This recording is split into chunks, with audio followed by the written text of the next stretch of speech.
Next collection అండి, customization long frocks అన్నమాట. మన దగ్గర కస్టమైజేషన్ జరిగినవి. సో ఇది వచ్చేసి జార్జెట్ కలెక్షన్. దీని మీద చమ్కీ వర్క్ కనిపిస్తుంది కదా, సో చమ్కీ వర్క్ అండ్ యోక్ పార్ట్ వచ్చేసి ఈ విధంగా స్క్వేర్ షేప్ నెక్ తీసుకొని లేస్ ప్రొవైడ్ చేయడం జరిగింది.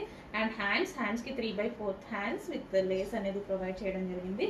సో చాలా బాగుందండి. ఈ టైప్ ఆఫ్ ఫ్రాక్స్ అందరికీ నచ్చుతాయి. ఇట్లా ప్లెయిన్ టైప్ ఆఫ్ ఫ్రాక్స్ అనేవి చాలా మందికి నచ్చుతాయి. So plain georgette frocks, georgette మీద ఇట్లా చెమ్కి, ఇలా చాలా మందికి ఇష్టం అనమాట. ఎప్పటికీ ట్రెండింగ్. 99% ఈ టైప్ ఆఫ్ ఫ్రాక్ నచ్చుతాయండి, ఎందుకంటే ఇది ఎప్పటికీ ట్రెండింగ్ ఈ కలెక్షన్. సో అందుకోసం మధ్యన చేపిస్తూనే ఉంటాను నేను, ఎప్పుడు పెట్టగానే అయిపోతుంటాయి.